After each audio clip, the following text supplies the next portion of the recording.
Adam Strong, yes, the Adam Strong, lamented on social media that it was difficult for a sexual freak like him to meet women on trial for murder. He was still all about Adam Strong. Adam Strong kept his head down on Tuesday during the long months of testimony and pretrial motions. He played the role of cringe-inducing buffoon in a windowless, antiseptic Oshawa courtroom. There was nothing to laugh or joke about, but that's how Strong is wired. On Tuesday, his life was nailed shut like a dusty attic, perhaps to be rediscovered sometime in the future when we look at the monsters of the early 21st century. In his near line-by-line recitation of the heartbreaking evidence in the case, Justice Joseph DeLuca succeeded in painting a portrait of horror. Material so vile, it numbed heart and soul. Strong, 48, was convicted of first-degree murder in the sexually motivated dismemberment slaying of pregnant 18-year-old Rory Hatch and manslaughter in the dismemberment murder of Candace Fitzpatrick, age 19. Both girls came from loving families, but somehow stumbled into the world of drug addiction and sex work.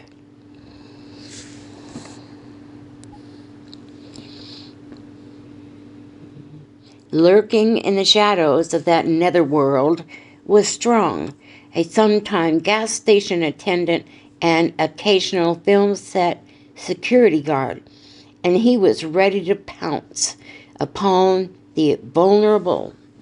For years he slithered beneath the radar, but since his December 29, 2017 arrest, after Hatch remains were found in his chamber of horrors lair on McMillan Drive in downtown Oshawa, Strong never showed an iota of remorse.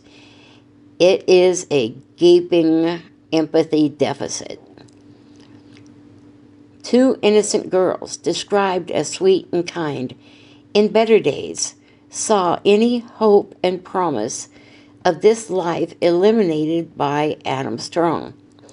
The beefy BDSM enthusiast did not appear to give a whit for Rory and Candy. No, his hours of police interrogation were focused on the trials and tribulations of poor Strong. The couldas, the wouldas, the shouldas. If they weren't for the lousy plumbing at the joint he called home since 2007, he would have gotten away with it. And besides, flushing flesh down a toilet was still an awesome way to get rid of evidence. Still, this was his moment in the sun because he was a nobody and someone, even if it was homicide detectives who were paying attention to him. 2 days before New Year's in 2017, cops followed up a phone call from a suspicious plumber to his basement apartment. It drew the attention that the killer didn't want. It was, however, the spotlight his inner narcissist adored. He blurted out, "Okay, you got me. The gig's up. It's a body. If you want to recover the rest of her, she's in my freezer." At the scene, he told his newfound pals that he had contemplated suicide, and he tried to get chummy with the cops. He talked about serial killers, his hobbies, past girlfriends, religions, and he doesn't associate with drug addicts. Shown a photo of Rory Hatch, Strong noted, "She's a beautiful young woman." At one point, Strong blamed a lousy childhood as the root of his problems.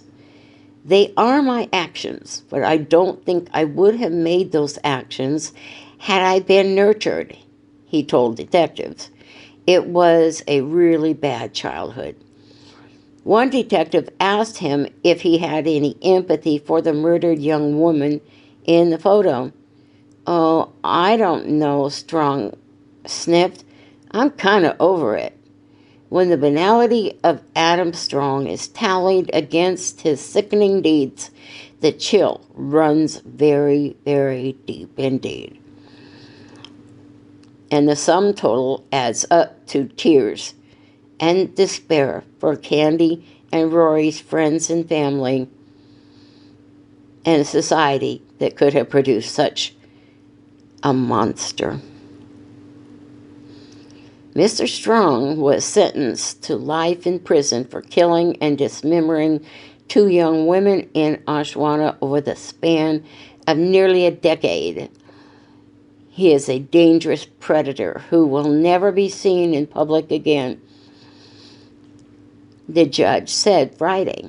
At the conclusion of a 2-day sentencing hearing on Friday, Ontario Superior Court Judge Joseph DeLuca sentenced Adam Strong to life in prison without the chance of parole for 25 years for the murder of 18-year-old Rory Hatch, who disappeared in 2017. Strong was also handed a concurrent 18-year sentence for manslaughter in the death of 19-year-old Candy Fitzpatrick, who was last seen by her family in 2008. "You are a dangerous predator. You decided to feed your selfish desires, and in doing so you took 2 vulnerable lives," DeLuca said when delivering his sentence on Friday. "Your moment before us is done. From here you will go to prison. You will never be seen in public again. In time, you will be forgotten. You will neither be famous nor infamous. You will simply be gone." DeLuca concluded that Hatch was likely killed in Strong's bedroom, where blood splatter was found on the walls, ceiling, and other items.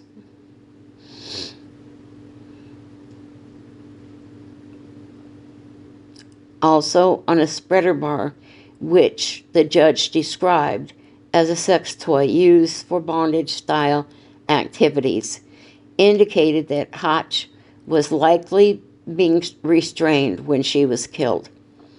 The injuries found during Hatch's autopsy indicate that she was repeatedly struck in the head and face with a hard, blunt object, such as a hammer, DeLuca said. While Fitzpatrick's body was never found, her DNA was discovered on a hunting knife in Strong's apartment during a search of the unit following the discovery of Hatch's remains.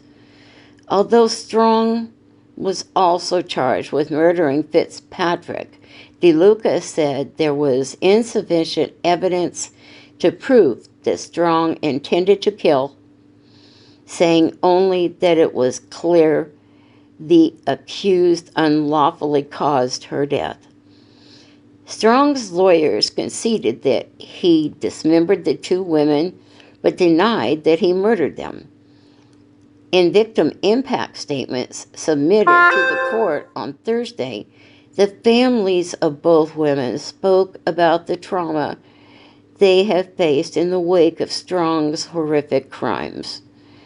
Hawk's mother, Shannon Dion, who delivered her statement over Zoom, "I will never see her fall in love, graduate school, be married, have children," Dion said. "This monster took my angel and mutilated her. He tried to hide the evidence of what he had done."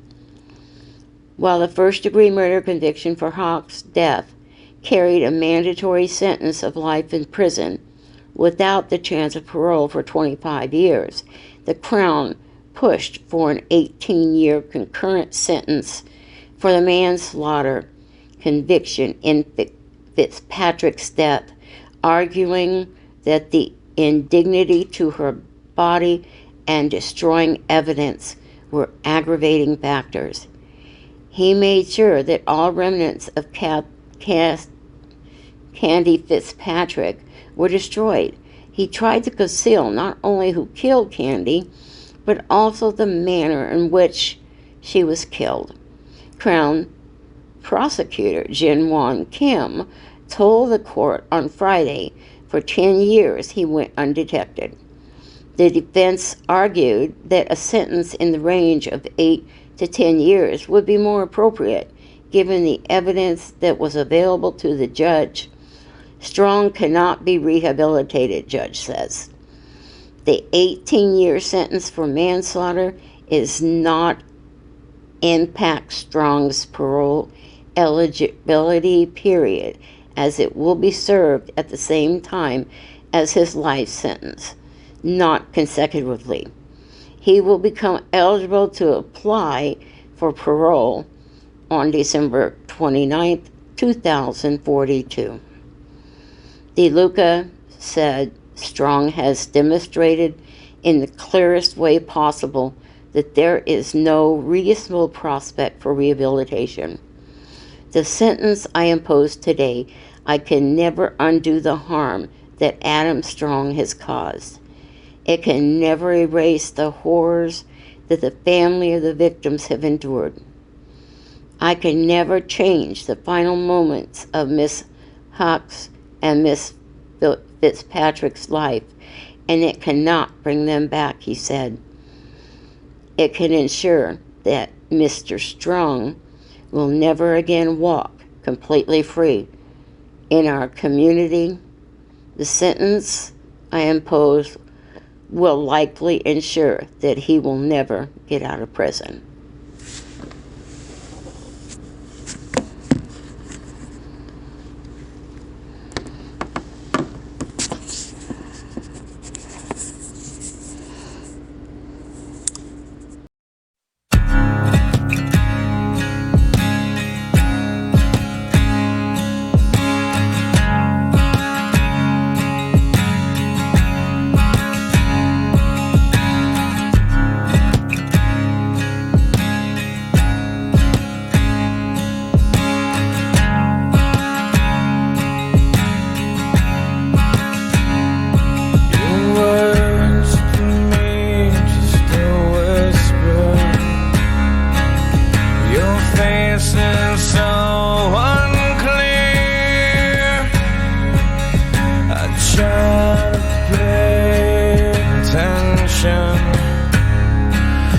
Your words just disappear.